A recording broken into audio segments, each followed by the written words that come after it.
Today, we're going to be tackling the main topic of education requirements in marketing jobs and whether that matters anymore or not.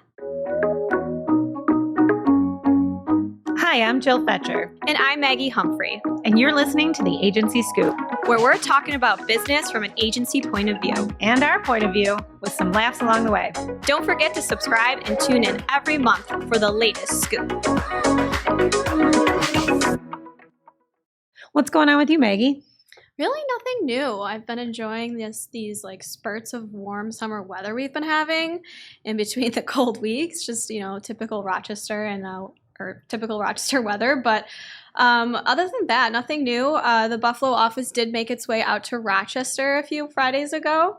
So we actually, as you know, rented a huge limo bus for all you Buffalo so much fun. folks. And you traveled out to see our little Rochester office, and it was so much fun. It's just great to get the whole team together and for everyone to see our new office out there. It was so much fun. So yeah, nothing really new with me other than that. How about you? I got some awesome news recently. I spend a lot of time doing fundraising for the American Cancer Society, as you know, because I talk about it all the time. And I don't know if our listeners know, but I do a lot of work there, volunteering and trying to raise money, make corporate connections.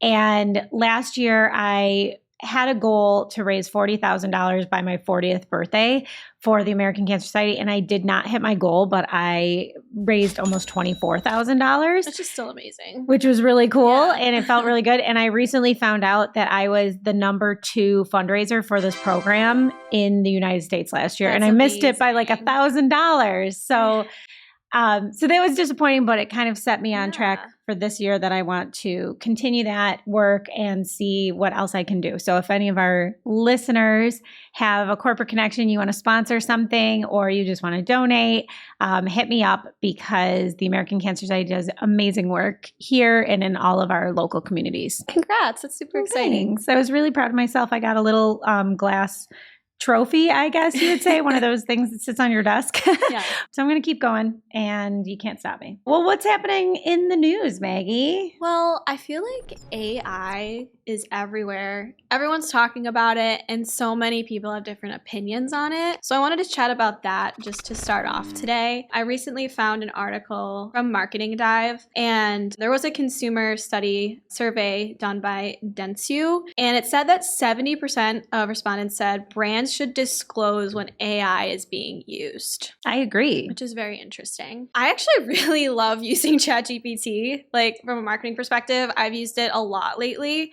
And I'm not saying that it's doing my work for me, but it's giving me a start.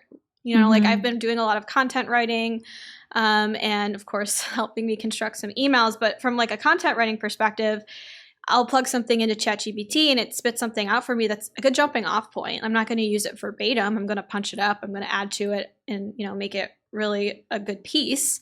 But it's so helpful. But I don't know if I guess that you should probably disclose that you're using that as a tool. I agree. I think that brands should disclose when it's being used, especially if it's showing information that may have been 100% generated by AI. So things like when you're chatting and you think it's a customer service agent, if it's not and it is generated by AI, or help results 100% generated, I think they should source that and say that it is written by them. But if you're using it as a tool and then changing things to make it better, make it more human, and you're just starting with that information, I think that that's perfectly valid to not disclose that, because you don't need to know how the sausage is made, right? 100% agree. Yeah.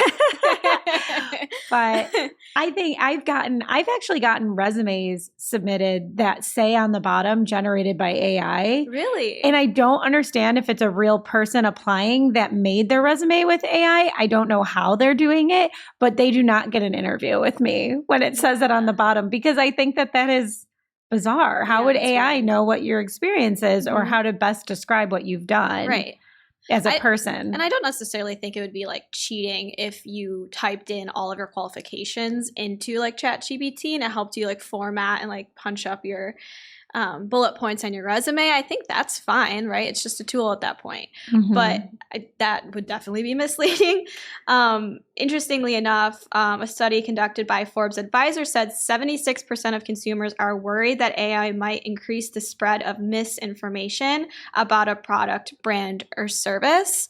And so I think that there's likelihood of that, especially if you're using Bard. Mhm. But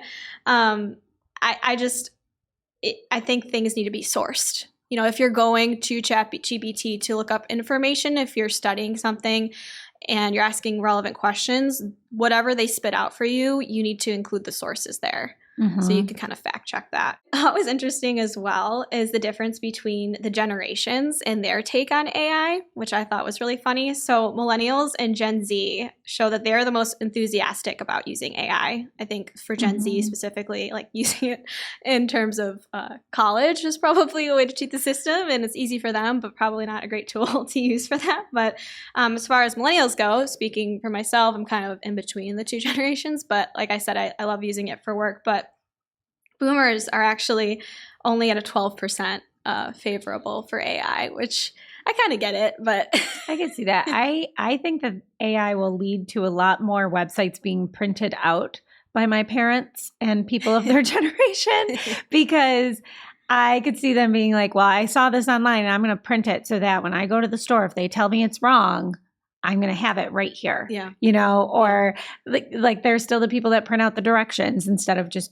trusting your phone that knows the best way to go. They're going to look up the directions and print them out first. So I could see this leading to a lot more of that when brands would say, oh, well, that's not accurate and it was generated by AI. We didn't generate that statement or something to that effect. But I haven't heard of a lot of examples of those types of things happening where they maybe have AI generate content on their website and then people are trying to either redeem for something or tell them that they found this information and they're saying, well, we're not responsible for that. It seems like brands, if they're using AI, are taking responsibility for what that AI is generating, what they're doing. And that's what you should be doing. Exactly. You know what I mean? Like you shouldn't just be blindly following what ChatGPT or Bard or whatever you may be using is telling you, because that's a really bad idea. But yeah, I think I also saw that there's an increased percentage of people preferring to just go straight to ChatGPT over using Google. So I've seen a lot of like videos and posts recently about people having to tailor their SEO to be almost like ChatGPT friendly. So I'm interested to see like what direction that goes. And I saw this interesting video actually yesterday on TikTok, and it was saying how SEO is going away because you're now optimizing for ChatGPT, but like the SE and SEO might be changing, but the O is here to stay. So that's something we just got to keep in mind. Yeah, and we'll see what that acronym comes back as.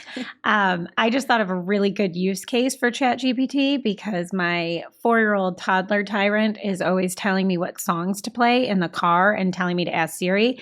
But he says things like, ask Siri for a funny song about dogs on the moon. and like Siri doesn't know how to play that on Spotify. No. So I think ChatGPT could help me narrow it down and find those songs. Get the app on your phone. Did you? No, I don't. I need to do it. I downloaded it on my phone. You never know when you need it. So. Well, I will report back next month and see if that works. We're going to try it out. The next thing that is in the news, and I feel like has been talked about for a long time, is 4-day work weeks. And Ad Age did a great article this past month about 4-day work weeks in the US and why they're not being adopted. But there's been a huge test in the UK where a ton of companies did this and kind of reported back on what they're seeing. And so in the agency world, it's really hard to imagine shutting down for 1 day a week that nobody works on Fridays or nobody works on Mondays because our clients always need things. And even though Fridays are typically a lighter day, I always have at least one call with a client or prospect or somebody on a Friday. There's never a Friday that goes by that they don't need something. And so obviously that is one of the things that they said was, clients need us, so we can't be off if the clients aren't off. But some of these other agencies had some creative ways to work around it that I thought were cool. So I wanted to talk about. One of the things was the agency frames it as 3-day weekends instead of 4-day work week. And so it's more of a perk and a an employee retention strategy to put it out that way. But they kind of go between, some people have off on Mondays, some people have off on Fridays. But other agencies found that made everyone sandwich all of their meetings from Tuesday, Wednesday, Thursday. And it just created a lot of havoc trying to remember who was on, who was off, all of those things. But one of the agencies talked about having Fridays off, but still being available if clients need things, and having people on call. So rotating who's on call for each client each week.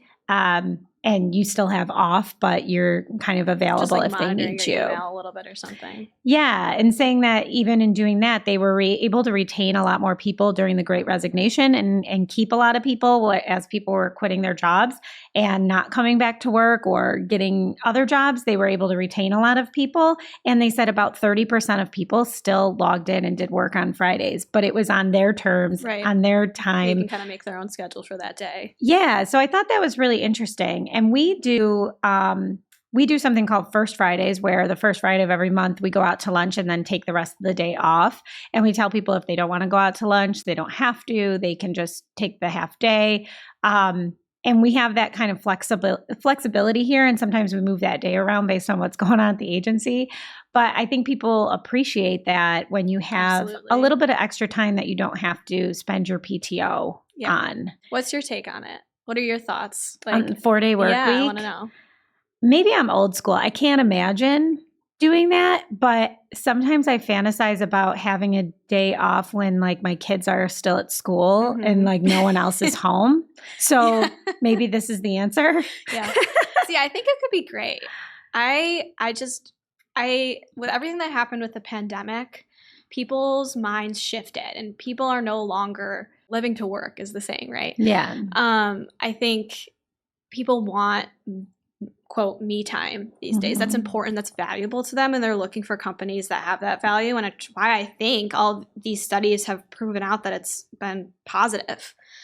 I think people will work harder in the days that they're in the office. It might cut back burnout too. I think normally Fridays are light for everyone anyways.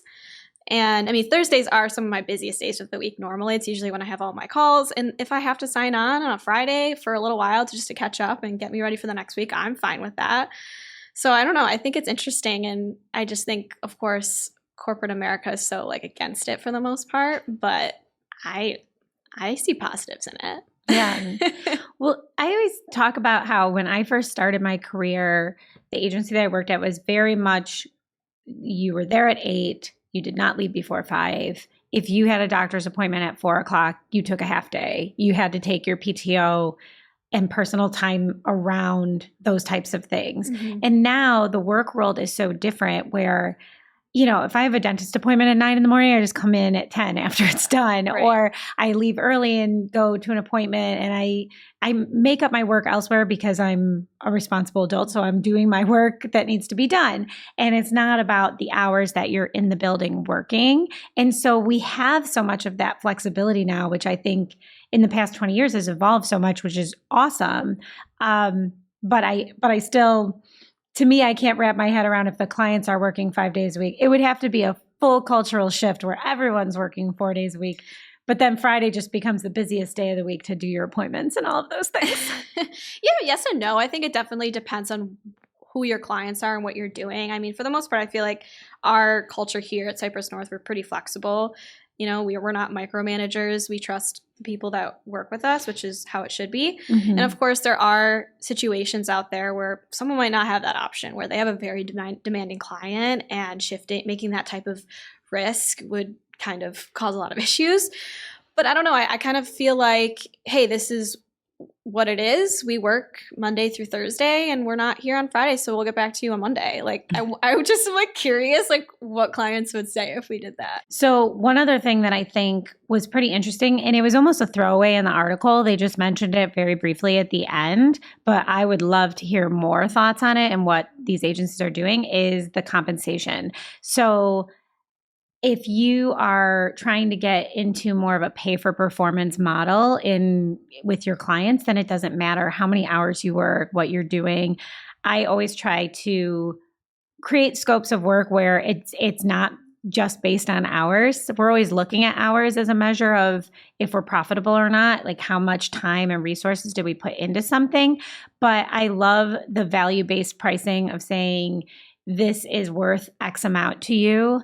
And it shouldn't matter if it takes us 5 hours or 500 hours. This is worth $10,000 or this is worth $100,000 or whatever that looks like. And I think that having more flexible schedules or having that 4-day work week really opens that up to more like work when you can and when you need to get the job done, and we'll pay you for that performance. Yeah, no, I agree. I think that's the right way to do it, in my opinion. But. Yeah. And I don't think that that's something that people normally think of when they think of 4-day work week. They think of employee benefits. They think of a big perk for working places and retaining people. They think, oh, I could have a 3-day weekend every week, or a day off in the middle of the week if they wanted, those kinds of things. But I think that it really changes how we could price things as an agency as well. And it gives you a lot more flexibility and a lot more to talk about in that way. Absolutely. Hey, Maggie, let's give our listeners a peek behind the curtain. You mean like a look into what we're actually doing? Yeah. Okay. So shall we take a look behind the curtain? Sure. So let's talk about what's going on in our real life agency. We have some losses, wins, and things we're testing, doing them in a different order this week, just because it's all kind of one overarching topic, but there's good and bad, and a lot of good that came out of it, I should say. So let's talk about our losses first. So we recently went after a huge RFP, something that's a lot bigger than we would normally pitch for.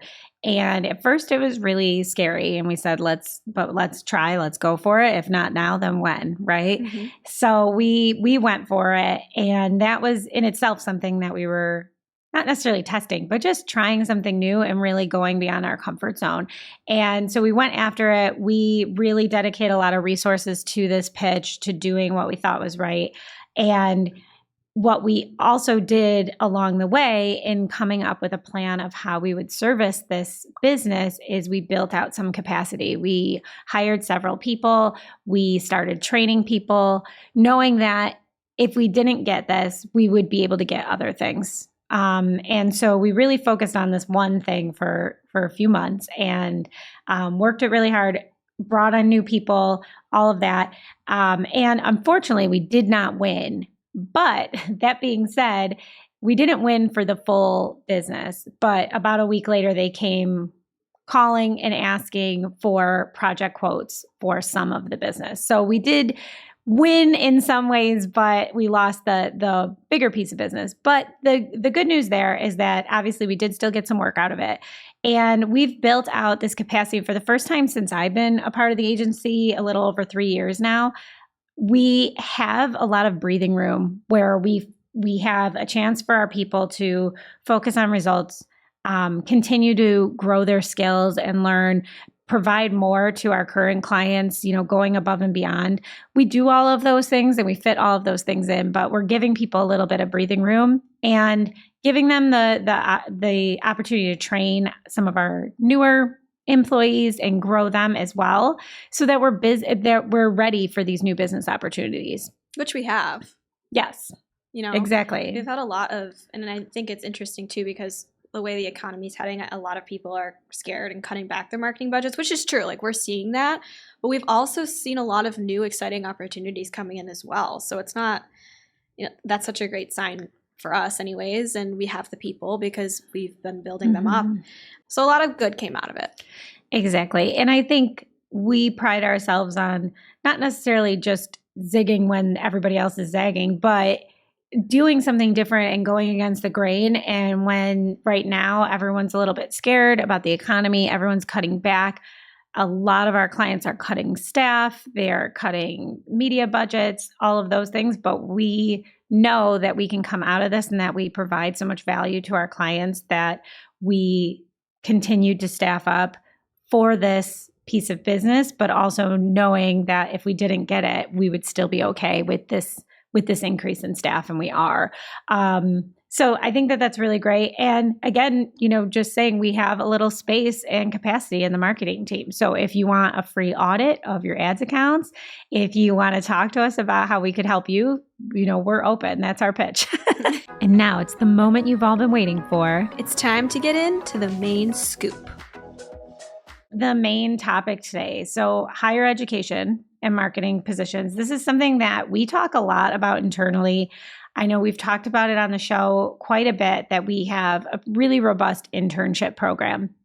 And our interns, time after time again, tell us they would never have learned any of the things that they learned here in their classes. And I was one of those interns, by the way.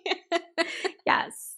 Way back in the day. Exactly. And when I interned at an agency 20 years ago, it was very different working in the agency than what I learned in my classes. And it's still the same today. But one of the things that I've been seeing a lot is that a lot of companies are getting behind this movement of eliminating degree requirements, which I think is awesome. We don't have any degree requirements here. We have some people here who don't have degrees, and it's not a problem. And they have learned their skills through other ways, or we've taught them here how to do what we need to do. We look for a certain type of person, not a piece of paper. Exactly. I think that's so important. I found an interesting article too that from intelligent.com that 34% of companies eliminated college degree requirements as of February 2023. That's a lot. And for me, I think that's great. Yeah. Because I don't think it necessarily matters. It's all about experience, at least from a marketing perspective. Like, I don't want to sit here and say that college doesn't matter at all, because there are tons of industries that college education is super important and needed. But I think from our perspective, in a marketing agency, I don't think it's necessarily needed. Yeah, I agree. I've been thinking about this a lot lately. There is a billboard campaign in Buffalo right now that I keep seeing on my way to work.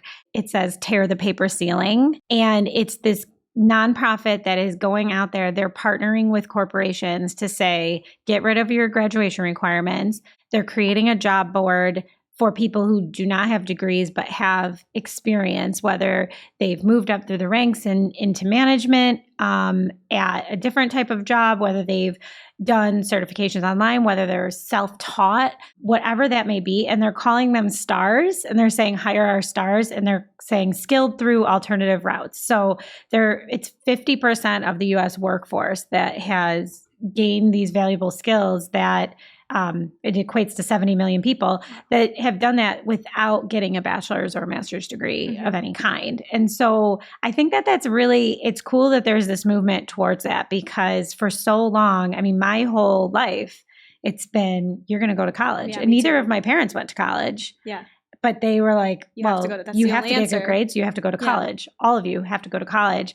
And it's not the only answer, and it shouldn't be. And I think that the higher education industry is going to see a huge shift in the next decade, I think. They push it too. Like, we've had a lot of interns even say, like, they've pushed that master's program on them. And they ended up taking it because, we're not going to tell them what to do. That's not our job. But like, they've shared with us that they kind of talk them into that 5-year master's program or whatever that may look like for them. And they push it hard, which is just...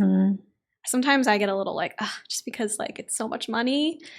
It's so much money without more value. Yeah, exactly. Like, I personally, my college background did not prepare me for the real world. It really didn't. And I know there are a few people here, though, that had the opposite experience. I know Jack, one of our analysts here, was building Looker Studio reports in college with it, which I think is so cool. Like, I wish I had that. My marketing classes basically just talked about billboards and like TV ads. It was just nothing applicable. And that's also not really the direction that marketing's going. It's not. Like, sure, maybe your major luxury brands, but that's not the majority of the population in marketing. Like, college, they're not going to work in those positions at those companies. They're going towards digital marketing. Right. So why wouldn't you give them real life examples or projects and things of that nature to work on? So for me, it Mhm. was extremely frustrating because I was also working throughout college and I was getting that real world experience. I was interning here and I was getting exposed to all of those facets of digital marketing and then going to class and learning about why billboards are important. So it was very frustrating, And but a- I'm very thankful for the opportunities that I had here because experience was the only thing I had. yeah, I think a lot of the college experience focuses on project, like you do projects that are not that translatable to the real world unless you have a very specific type of marketing job. But there's so many different types of jobs. Like even when you think about in big corporate environments, you have product marketers that are literally developing a product and developing what those features should be, what the positioning of those will be. And it's not all that promotion. You have people that are pricing strategists, and you don't really learn a lot about that in college. And that's part of marketing. I think colleges really paint this real world experience by getting students to work for the college. And that seems like a bait and switch a lot of times, to be honest, because they'll say, oh, this will be a great internship. You can work in the career center. So you're in the career center helping people write their resumes, but you're not building your own resume by working in the career center. That's not very transferable, right? Yeah. Or they'll give you an internship working in admissions and let you run the college's Instagram page or, any of those kinds of social media channels, which is real experience, but a lot of times they have a lot of boundaries around them. So it's not like you're going to be doing something totally different than what they were already doing or the student before you was putting on there, right? And so a lot of times the colleges try to keep you in there and say, well, we'll give you credit for the internship here in the Career Center, but we won't give you credit for this outside internship. I've only had 2 interns over the past 3 years out of our, probably 20 that we've had that have gotten credit for their internship here. And we pay our interns, but a lot of times the colleges will say, oh, no, that's not directly related to your major. And it's like, how is it not directly related to your major? We're a digital marketing agency and they're a marketing major. Or, they'll say, well, you already had an internship. You can't get credit for another one, because they want them to stay that full time and continue to pay them to take their classes. Hot take. They're just trying to make money. Ooh, yes. That's all it is. That's what, at the end of the day, that's all they want to do. That's why they push kids into master's programs too when they don't need them. 100%. That's the end whole goal there. They just want to make more money. 100%. Sorry, but it's true. And I don't necessarily think that all master's programs are bad. I know a lot of people that have gotten a ton of value out of going back to school for an MBA, but I think, in my opinion, it is not very valuable if you do it straight out of school. If you stay for that 5th year and get your MBA, you still have no real working experience unless you have been doing internships the whole time, have things to apply it to. But I think the MBA is much more valuable if you go out, work for 5 years, and then go back because you want to learn more about something specific like supply chain or something like that, where they can teach you that. But some of these schools, the MBA, the classes are just as frivolous as the undergrad. Right. And they're just teaching billboards and taglines. And so it's really, it's crazy to see, and it's hard to see, especially when so many people come out with so much debt and then they're are paying behind. off loans forever. I think I always see like memes and TikToks about kids who are just out of college struggling to get hired because it's like 5 years experience required at an entry-level position. But I mean, that's what people are interested in the most, right? Like, sorry, but that's why it's negative to just be pushing these kids into master's programs. Let them get real-world experience. At least let them get credits for real internships. Yeah. I think that's so crazy. Yeah. It's frustrating. One of our interns has to finish a couple classes over the summer because they wouldn't give her credits for this internship, which is just criminal. Maybe our call out isn't that college is terrible. It should just be better. Yeah. These colleges should do a better job. Yeah. I was a marketing major, but talking to some of our interns here who are also marketing majors are doing way different things than I did in college. And I didn't graduate that long ago. Right. Like they're doing real world things in some of their classes and nothing applied. So yeah, something's got to be figured out here. One of the things that I think is interesting too is that when I was in school, all of my professors were career professors. I think I had one that had a real job and he taught one night class, and his information was the best because he was working a real job. Yeah. Where a lot of times college professors. They're trying to get tenure there. They're trying to make that their career. But if you have a marketing professor that hasn't been in the field in 20 years, they're not up to date with the latest trends. They're not up to date with what's going on, and what businesses really need, what challenges businesses are facing. And so that's just a really hard sell. No, it's interesting you say that, because I actually had a college professor. It was like one of my senior level marketing classes that I was most eager to take because it seemed very applicable. I was super interested in it. And the professor was a brand new college professor, and he was a history major. He'd never worked in marketing, no real world experience at all. So, of course, the class is extremely frustrating for me. Yeah. I had struggled to even show up to class because everything that he was teaching was just like not helpful. You could tell he just really didn't know what he was teaching.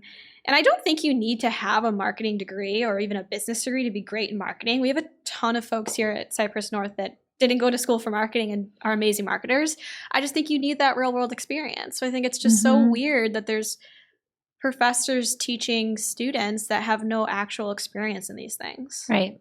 Now it's time for everyone's favorite segment. And all of you know one. Don't be that girl. I have a good one today from not a client, but a prospective client that came to us for a quote several months ago. And there were a few things that I'm not happy with how it turned out. It was a small thing. She asked us for a quote. We had a call with her. We did an audit of her Google Ads account, gave her a lot of information, but it said, this is what it would cost. She was like, great, okay. Then was kind of going back and forth with procurement, asked a couple questions, but never really introduced us to anybody else on her team, to procurement, to any of that. We didn't really have any visibility to what was going on. She was kind of just out there doing her thing. And then we got word from someone in her procurement department that we did not get the business. And they said, but we'd love to offer you feedback if you'd like a call. And of course I said yes, because most people do not give feedback. So that was awesome that they offered that up. And a lot of times when you get feedback, people tell you, oh, they don't want to give it, so they don't give you anything. Well, these people offered it. Yeah. So I said, sure, let's do a call. I'd love to know if our pricing was too high, if we just didn't have enough detail, what made that. Yeah, that way we can learn and grow from it and change it for the future. And so I scheduled a call with these two people who I'd never met before in their procurement department, and they proceeded to tell me zero feedback. Zero actionable feedback. They just basically told me that the other agency was very compelling, and that's why they hired them. And I said, well, what about them was more compelling? What was their pricing different? And they said they were just compelling. They said the word compelling about 20 times, and they gave me literally no actionable feedback. And I kept asking questions in different ways and saying, this doesn't really help me in the future for prospecting or how we respond to things or how we write proposals. Could you give me something more actionable? And they were like, no. So give proper feedback to everyone, your employees, your vendors, your clients, whoever you got. That's all we had. Yeah. Thanks for coming to the Agency Scoop. We'll see you next time. See ya.